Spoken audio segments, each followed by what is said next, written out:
سور کا گوشت بھی نہیں کھا رہے بلکہ تم حرام کام کر رہے ہو. ختم کرو یہ جہیز کو. کیا لے کے جاؤ گے خبر میں؟ حیدرآباد کی دکن کی تاریخ بھری پڑی ہے، محلات ہیں بادشاہوں کے، ان کے مقبرے پر آج پھول ڈالنے والا کوئی نہیں ہے. کیا لے کے جاؤ گے تم کسی بچی پر ظلم کر کے؟ کتنی دولت تم کو چاہیے؟ ظلم کرے اس بچی پر تکلیف ہوتی ہے، شرمندگی ہوتی ہے. سوچو اس بات کو، ختم کرو ان برائیوں کو اپنے معاشرے سے. بچیاں، اللہ کے رسول صلی اللہ علیہ وسلم مسلمانوں کے لیے کہہ رہا ہوں بلکہ دنیا کو بتا رہا ہوں کہ ہمارے رسول صلی اللہ علیہ وسلم جب اپنے بیٹی سے ملنے جاتے، شہزادی جنت سے، یا وہ آتی، اللہ کے رسول صلی اللہ علیہ وسلم اپنی صاحبزادی کے لیے کھڑے ہو جاتے، بیٹی کے لیے کھڑے ہو جاتے تھے. حضرت فاطمہ کے لیے پیشانی پر بوسہ دیتے اپنی بیٹی کو. اور تم کیا کر رہے ہو؟ میرے عزیز دوستو اور بزرگوں، یہ مجلس کے ذمہ داروں کا جلسہ ہے. ہماری بھی کوشش ہونی چاہیے کہ پہلے اگر ہمارے گھر میں ایسا ہو رہا ہے اس کا خاتمہ کرو. ہمارے محلے میں ہو رہا ہے، سمجھاؤ ان لوگوں کو. اور میں ہماری بیٹیوں سے کہوں گا کہ ڈرنا نہیں تم ہرگز اپنی جان نہیں لینا. تم کبھی اپنی جان نہیں لینا، کبھی نہیں لینا تم اپنی جان. تم زندہ رہو، ہم تمہارے ساتھ ہیں.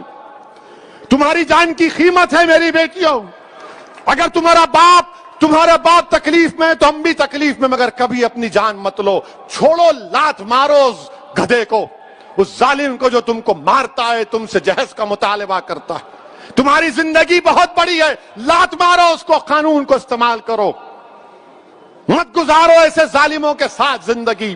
کیا فائدہ اس باپ پر، کیا بیت رہی ہوگی جو ویڈیو دیکھا ہوگا اپنی بچی کی موت کا، زندہ رہتے ہوئے مر گیا ہوگا اگر زندہ ہے تو.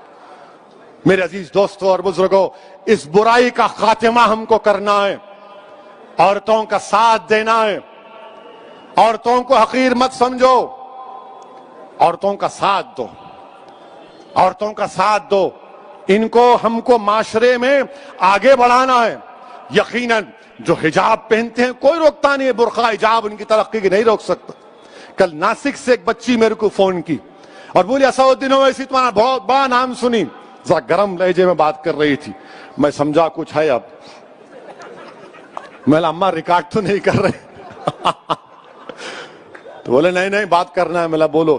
بولے میرے کو حیدرآباد کے ایروناٹیکل یا اسکول ہے، اس میں میرے کو پائلٹ کی ٹریننگ حاصل کرنا ہے. میں اس کے امتحانات پاس کر لی، میری فیس 20 لاکھ ہے، آپ کیا مدد کر سکتے؟ میں بولا اماں ریکارڈ تو نہیں کر رہے. بولے بار بار کیوں پوچھ رہے آپ؟ میں بولا نہیں پھر چلا دیتے. میں بولا انشاءاللہ تعالیٰ میں معلوم کروں گا. بچی کیا بولی؟ میں مسلمان بچیوں کے لیے رول ماڈل بننا چاہتی ہوں. ویسی صاحب میں پائلٹ بننا چاہتی ہوں.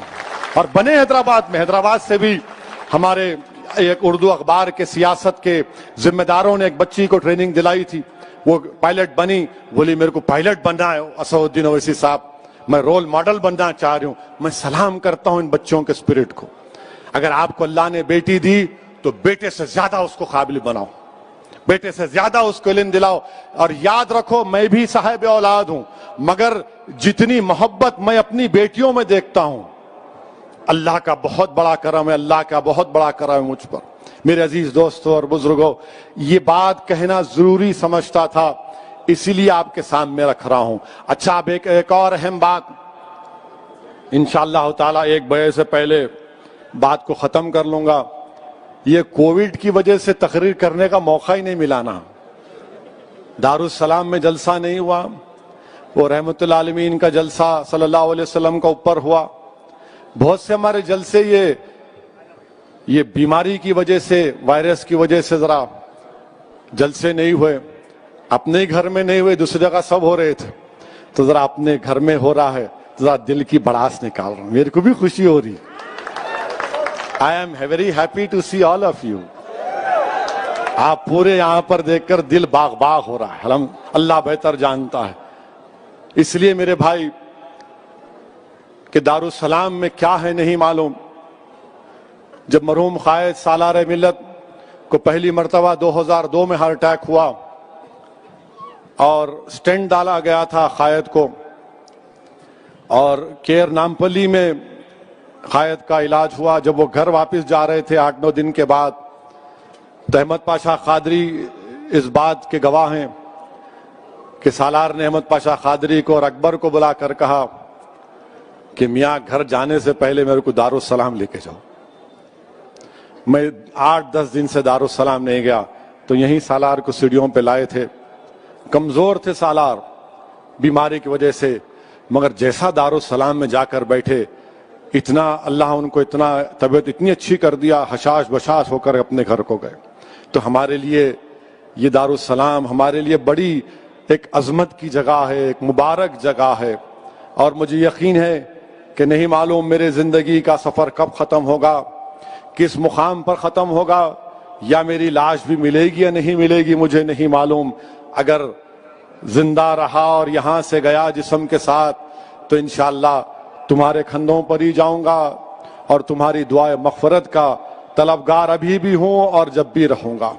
بہرحال میرے عزیز دوستوں اور بزرگوں, ایک بڑے عرصے کے بعد دارالسلام کی سرزمین پر یہ جلسہ ہو رہا ہے, اور الحمدللہ احیاء مجلس اتحاد المسلمین کا جلسہ ہو رہا ہے.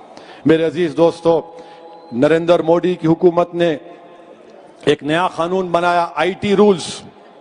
یعنی اب آپ واٹس ایپ کرتے نا پورے, کتنے لوگ کرتے, ہاتھوں اٹھاؤ.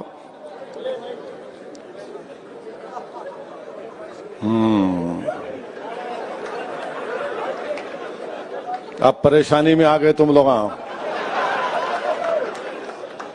اب واٹس ایپ آپ جو کرتے نا, اب مثال کے طور پر ایک واٹس ایپ آپ کو کسی عرب ممالک سے آیا, اس میں لکھا ہوا ہے کہ ایک عرب کہہ رہا ہے حبیبی, مانے مودی کو کہہ رہا ہے حبیبی, 8 روپے کی چیز تو 80 میں بیچتا ہے.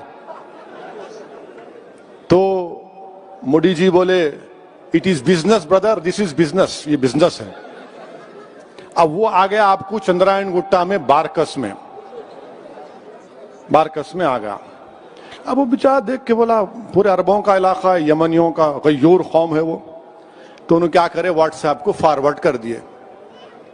ایک ہو گیا.